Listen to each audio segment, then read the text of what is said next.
Chapter 2 The Trick. The rays of Celestia golden star shone over the fair country she and her sister ruled. It hit mostly every window, waking up any pony who lay in Luna's avarice and in the dream world. Some ponies would already be hard at work, either with harvesting the fruits of labor or opening their stands and stores for the day ahead. When the solar rays hit the room where asleep dragons lay on his bed, dreaming of girls in their swimsuits, running around the beach, the sunlight catching on their coats just so they reflect the light so perfectly as to give their bodies a glowing sheen and enter a glow that presented to the dragon's vision of sexy and beauty that was caught and aware from all of them, but one in particular caught his eye, the most beautiful white unicorn he ever seen. Her purple mane draped over the shoulders of her chest, bouncing as she ran toward him, as if Celestia herself was there. The ray engaged him to get up before it tries to get angry at him. Spike tossed and turned on his bed, not wanting to leave his dream like paradise. "I don't want to go, Mommy. I'm enjoying the sensory," mumbled Spike as he opened his eyes to see the time. It was 7:35. This was presented one of the other problems. He had pinched a tent in his boxers. Spike had read somewhere that the dragons can be born with two members, but descending lowers dragon standards. Those born hatched with one could add it for these days straight without rest, and he knew it would take him at least 4 hours before he would be able to get it to go down. A constant problem ever since he hit puberty. He was just grateful no pony was walked in on him while he was taking the edge off to speak. "I guess I could rub one off at work if it doesn't calm down during a cold shower." As Spike got up, he made his way to the bathroom. He and Twilight shared closed doors and let the cold water hit the tub before he himself enters. The cold water hitting his scales sent shivers down his spine. The droplets of ice-cold water gave him high hopes that his hard on would sodden. It worked fortunately as he pointed the member retract itself into his parted scales, and from there he began to wash his body. After the shower, hold on, I lost the point.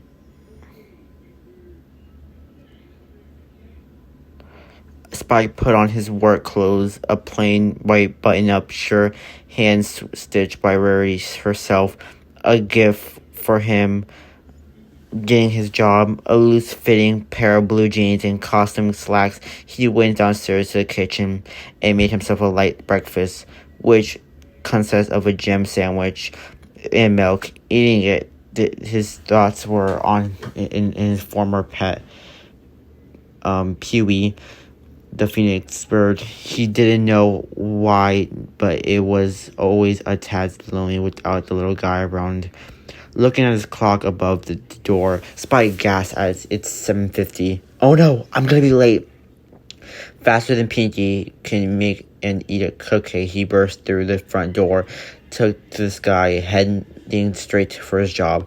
It was Friday, but that day were most ponies, namely the ones in school or jobs, were glad because there was no work or school tomorrow. Ponies of all age were either of their ways to school or work when the purple and green blur passed over his head, followed by a strong gust of wind, and sent one or two ponies falling on their flanks. An orange-coated mare wearing a yellow short skirt saw the purple and green blur rushing its destination. What followed was a strong gust of wind that lifted the back side of her skirt, showing the white and strong carrot cutie mark underneath. Stallions stopped and stared while mothers covered their sons' eyes to protect their innocence. The mare blushed and rushed to the other side of town, wanting to hide from embarrassment. Spike had arrived at the spa place, owned by the twins Alo and Ludas, with enough time to spare. Spike was highly recommended by the Princess Twilight, Rarity, Applejack, and surprisingly Fluttershy after Spike worked his magical claws on them. Like a cat, the spa twins, curious about his messages, and gave Spike a test. Needless to say that after he was done, they were putting from the relaxed and pleasing message he gave. On Spike's first day, he made Rainbow Dash, who was roped in by AJ, saying one message from him and she'll never want no one else to message her but him. Orgasm 10 times. Unfortunately, every pony in the building heard Rainbow screaming. They thought that Spike and Rainbow were having sex, but they were proven wrong when she uttered the word magic claws from Lo and Lotus promoted Spike to handle their special customers. "I'm here," Spike shouted, while the blue-coated pink mated until mare turned looked at the Drake. She was wearing a white, slightly zip-up jumpsuit that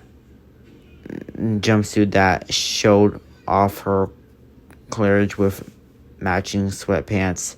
Upon laying eyes on the Drake, she sat sipping a cup of coffee. "Ah, hello, Spike." Luda spoke her accent. "I see you on time, the usual." "Yeah," Spike chuckled, rubbing his claws behind his head. Ludus blushed, seeing those magical claws. "You know, Spike, you don't know any appointments until 11:45, but practice your fingers on me."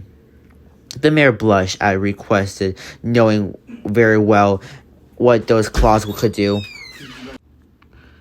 "Okay, sure.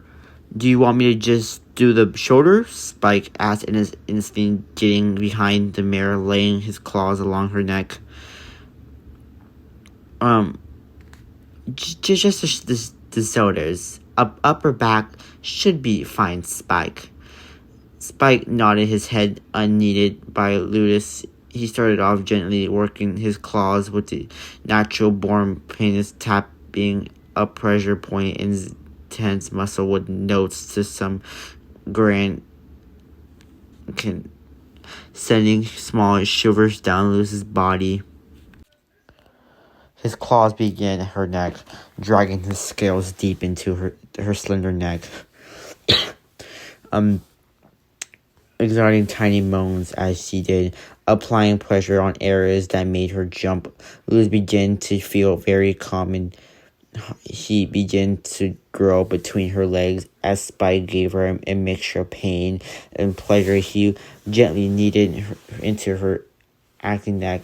He trailed his claws down her neck, flicking at her pelt as he moved to her shoulders. He gently gripped her shoulders, giving them a soft squeeze, while his thumbs circled to protect her spots on each side.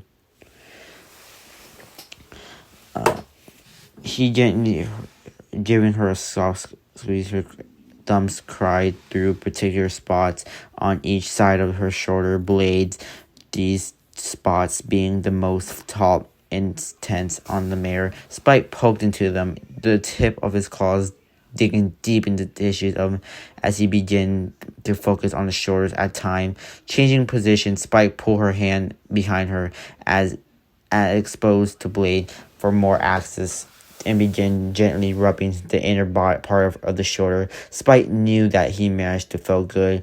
They had to fall for all the mirrors to came to him. He just don't know how good. If Spike had been in front of the mirror, he would have been seen her blushing fiercely. In fact, if he had been staring at her face exact moment, he would have been a face that would have his morning would seem like nothing. His slow and declaring message was sending about waves of pleasure throughout her body, despite this was nothing more than if he would do it for Twilight or Rarity. For Lewis and most mayors in general, it was much more and hadn't really started. Lewis knew what came next. If the burning sensations between her legs were any indication, she didn't want to let loose in public, not in the boring light of Celestia's sun, nor the prying eyes of some passing pony to see, but most certainly not for Spike to see. The Drake then starts to pull a little more force into his cases, moving his claws lower along her back, the tip of the claw trailing along her spine. She was close. Stop, Spike. Ludus was tad a bit disappointed that his claws had moved away from her body, but sacrifice was necessary. If she wanted this done right, let's take this into your area. Ludus got up and walked toward the hallway with her hips swaying from side to side. Spike's eyes followed the sway of those hips all the way down the hallway. It was long with the doors lined up side to side, each labeled what room it was. Mud bath, Senate, salt bath. The list went on, and the marble hallway laid on unassuming door. The odd one out by all accounts. Every door had a grand label for some glorious design or element inlay, but this pony was plain red, and per employee wishes the only thing really separate the store from any was the tag on the side of the wall measured Mr. Spike in tiny green letters. Luz began to unzip her jumpsuit, her chest becoming more and more exposed to the young Drake. After a certain point, the oars of flesh burst from behind the suit, a nice bounce of accompanying their breath of fresh air. Lewis had seen Spike and admiring her flank and was absolutely thrilled at his open adoration of her chest. Thinking she would give him a little show, Lewis had a spectacle showing off her melons-like chest to Spike, who just started. The poor bastard. No. I saved myself for her. Even if Lewis wants me to go all the way with her, I must stay here. I must. Spike through that scream with loud while Lewis moved her hands and unhooked the bar that held her breasts together. Spike blushed, seeing the blue melons bounce around. Lewis giggled upon sight of Spike's face and laid down the face first on message table.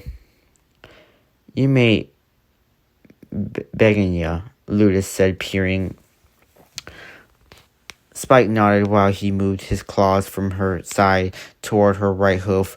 Gimmering a firm grip, Spike moved his claws inside the muscles of her hoof, where he begins down. Ludus bit her lower lip as the pleasure of the hoof message jointed straight to her back. She wanted him to rub something more. Her wet moans embarrassed her mind. Misfeel of how those claws fell over her body. I wonder what it feels like inside of me. Her line through would last long. When the doors opened, Luz's sister Alo, who was wearing the same type of clothing her sister previously wearing when she walked in, checked on her favorite employee, only to find him giving Lewis the special treatment. Sister, Alo spoke, clearly angry at her twin. What have I told you about using Spike to to pleasure yourself. Only do so after closing time, Ludus said half jokingly. Alo shook her head at her sister's answer. You're impossible, she glared at her and said, Sister, I believe you should take charge at front desk. As Alo nodded and she gathers her and puts on her clothes, makes a run for the front desk. The other spa mayor turned her angry gaze at Spike and believed your client will arrive in about 10 minutes or so. I suggest you get ready. Spike did, as he was told, slightly confused by what just happened. It was 4 in the afternoon. At least customers a light green unicorn with a two-tone white and light green mane and tail. The unicorn, wearing a white mini skirt, walked out. Her face was glowing and she was just relaxed. Thanks for the treatment, Spike. Same time next week? The mayor winked at him, then walked out. Same time next week, Lyra. Spike said, rubbing his hands on towel, cleaning off the oil. Over the course of the day, Spike had messaged 5 mayors. Nearly all of them reached their breaking point. One in particular was a wife with 2 kids. She had promised him a free gem cake if Spike could get rid of her stress, which was surely delivered. Now, with this last regular gone, Spike could call it a day. After cleaning his hands, and he made his way out of the spa as he said his goodbyes to the spa twins. Once outside, he shook in a deep breath, and cool until air filled his lungs, and decided to make his way to the Sugar Cube Corner for a late lunch. While Spike was walking toward the shop, a yellow mare with scarlet mane and a pink bow came running toward him. Spike, Spike, Spike! Owl Bloom called out before coming to complete stop. Owl Bloom was wearing a slightly open, long green, yellow, and red patterned sleeve demon shirt with blue jeans. What drew his eyes was her breast size. Yeah? Apple Bloom giggled, knowing Spike was staring. It also made her happy. Up here, Dragon Boy? Up here, Dragon Boy. Apple Bloom snapped her fingers together, making Spike look into her amber eyes. Me and the other gals were about to hold a slumber party in the barn, and Sherry Cube was being renovated. First shy with Discord, and Sweetie's parents and her don't like others in their house when they're not here. So I was wondering if we can hold one at the treehouse. What about Scoots? Spike raised an eyebrow. And if you're renovating, then why aren't you back at the farm? Spike question made Album sweat. She had already caught it in her lie. Right, I lie. But the girls want to have our slumber party at the treehouse, since Twilight isn't around. You're lucky I don't have work tomorrow, Spike said, holding his arms. What time? Sunset. So, 7:43? Yep. Well, you bring your own food then? I don't have to cook. Me and Babs bring cider. Great, Spike said flatly. Heart cider, Album winked. Okay, let me get something to eat and I'll set things up. Okay, well, see you there. Spike walked while Album waved. Once Spike was out of the earshot and the other 3 leaped out, all of them smiling. You're right, because it did work. Spike, after getting his free gem cake and a very I'm going to kill your glare from Mr. Cake, Spike was busy setting up for a sleepover when the CMC Key Marketers. He knew there wouldn't be a hard cider since 1. The girls were still in the senior year of high school.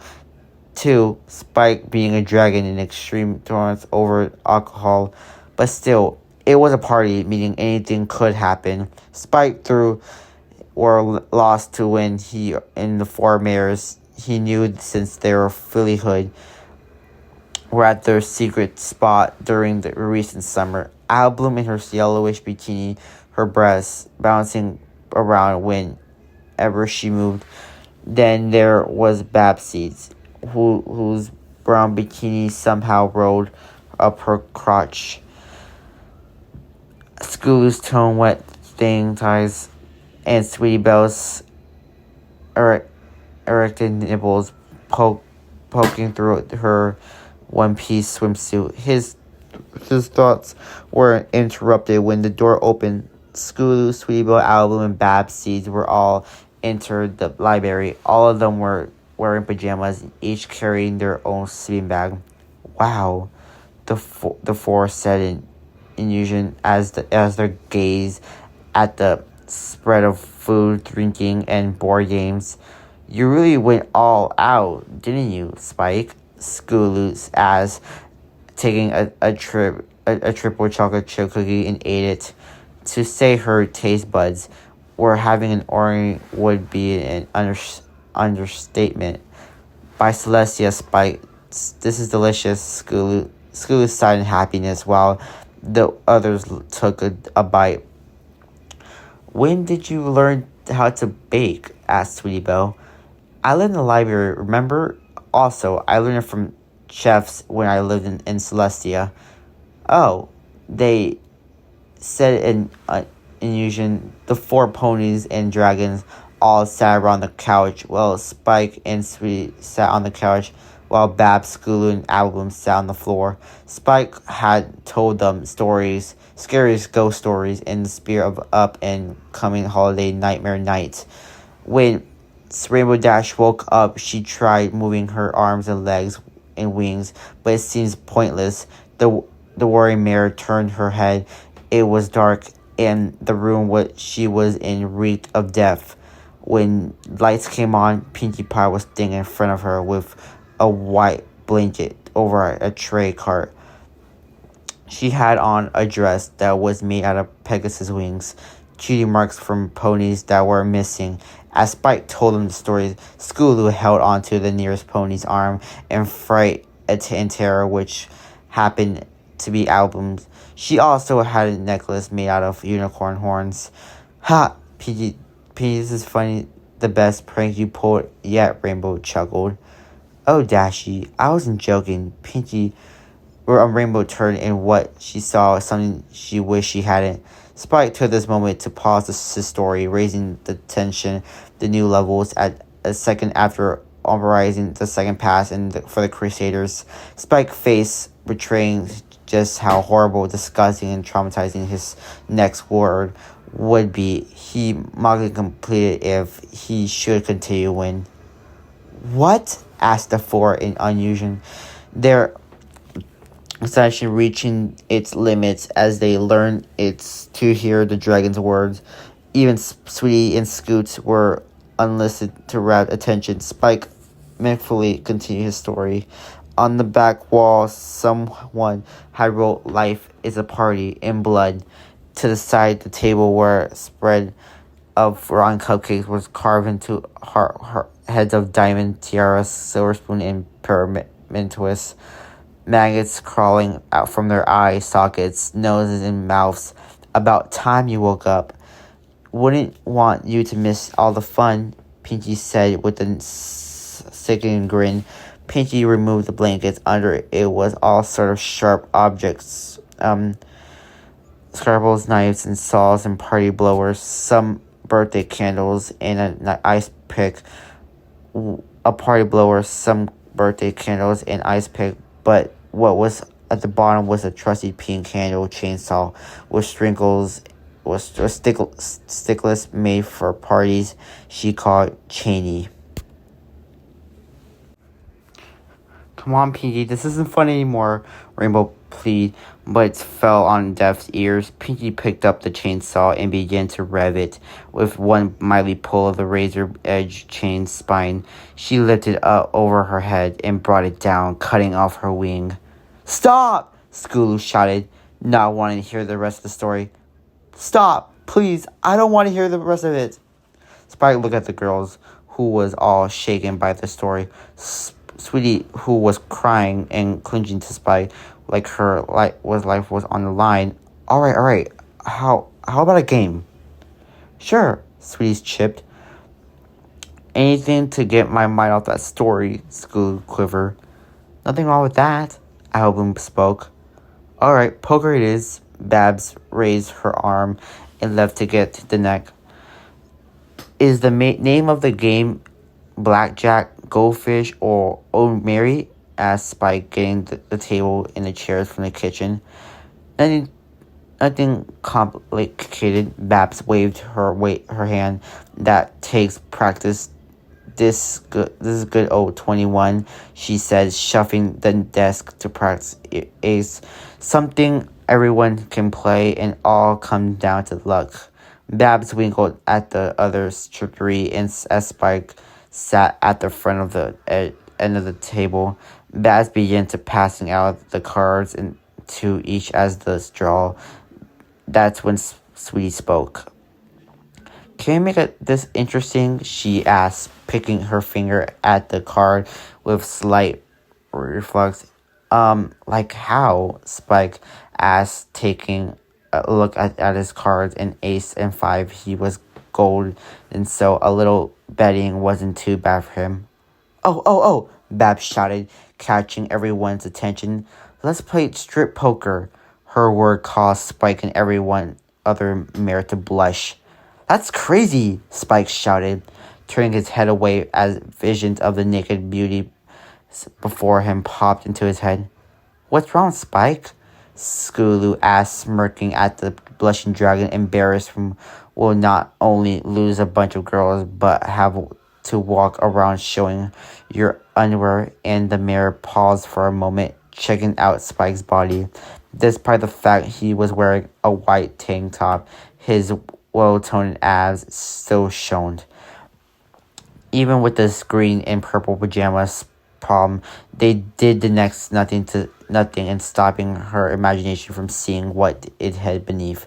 School licked her lips from the thoughts of Spike walking around naked stuff.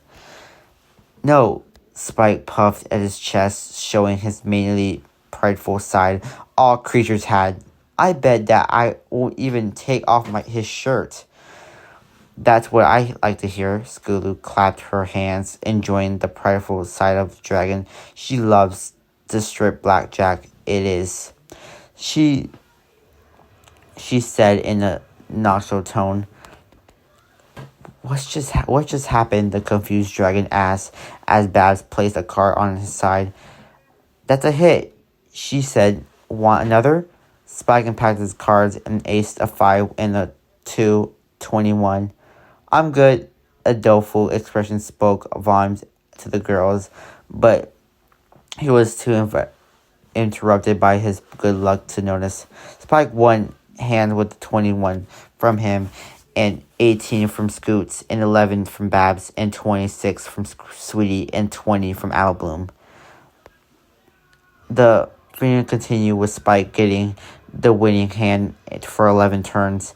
The girls removed their pajama bottoms first, shirts second, and their undershirt last before they lay a half nude.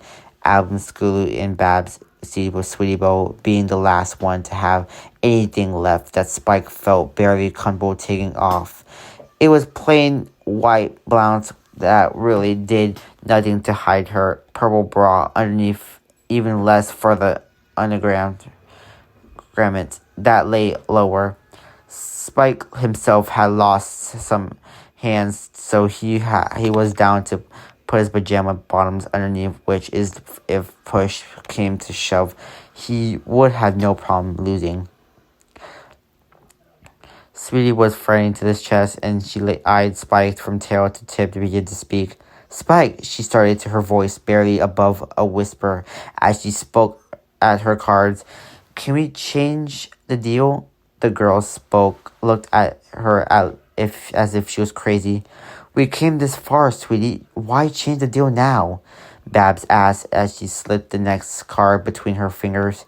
Yeah, Scoo looked at the unicorn with a mild concern in her eye. You aren't cleaning out, are you? You're not chickening out, are you? No, Sweetie said. I won't feel comfortable looking at Spike's underwear.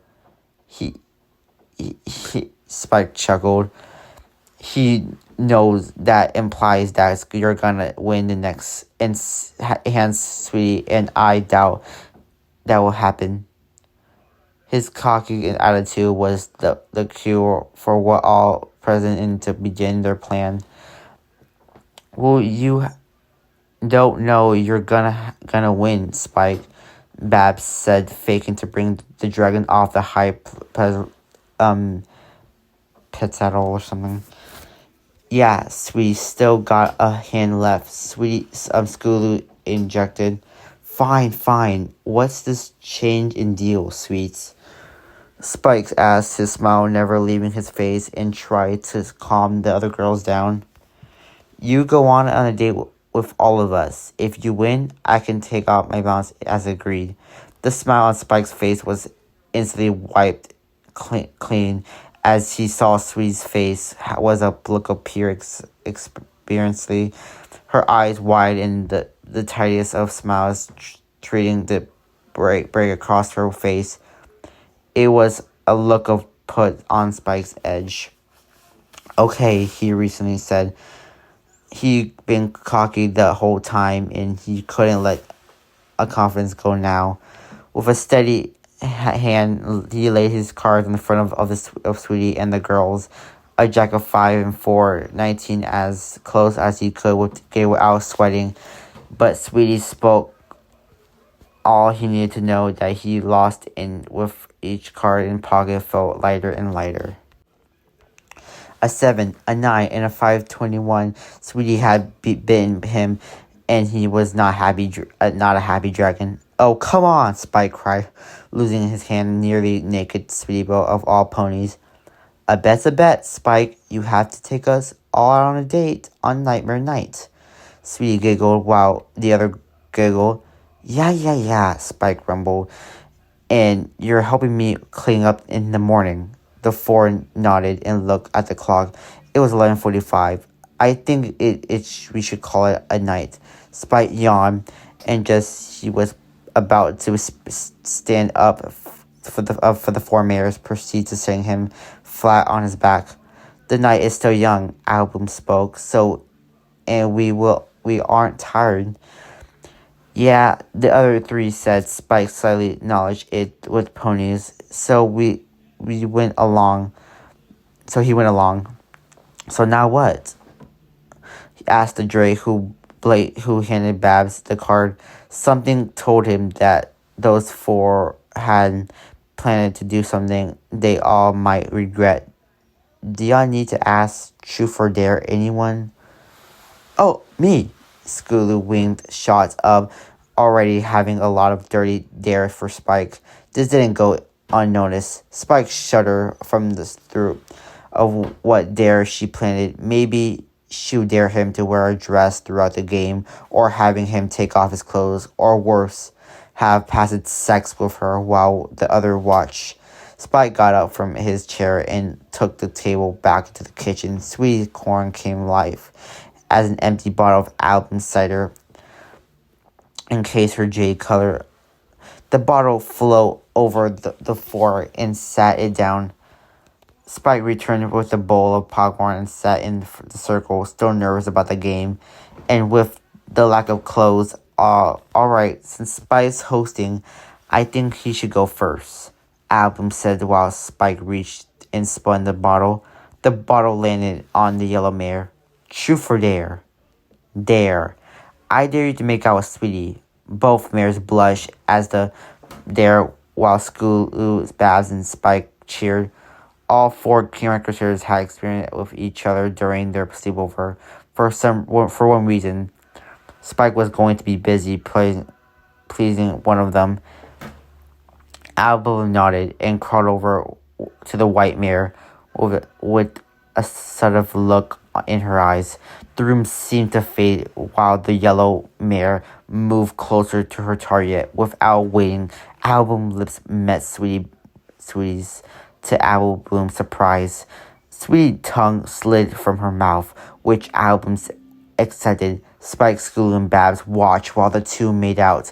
Once it was over, the singer and country mare parted lips, leaving a trail of saliva leading them for their lips. They turned to look at the others, but most importantly, Spike. The game continued to get hotter. From there, it started with Album daring Babs to lick some chocolate off of Spike's underbelly, when Babs daring Skulu to give Album a lap dance.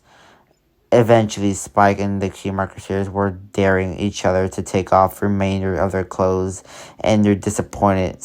Spike wasn't hard. The four mares shrugged it off and went to call it a night. Since it was 2:35 a.m., Spike went upstairs and laid on Twilight's bed. 10 minutes was all it took for the Drake to fall asleep. Within moments, four mares walked upstairs, side in the bed, with a cuddle against his arms and legs, glad that Twilight had a bed that can fit four ponies. With two mares on each side of his limbs, their breasts pressed against his arms and legs. Spike sighed as he had a date with four mares, four very cute mares, one of which was the sister of a mare he still loved. With Nightmare Night a week away, it may give him some time to think about what to wear, but his mind soon traveled to what the four nude mares cuddling him would wear. He thought of them wearing some revealing outfit before falling asleep, embarrassed. Happy Halloween, y'all. And like always, I'm sick of the same town with the same place and faces. Happy Nightmare Night.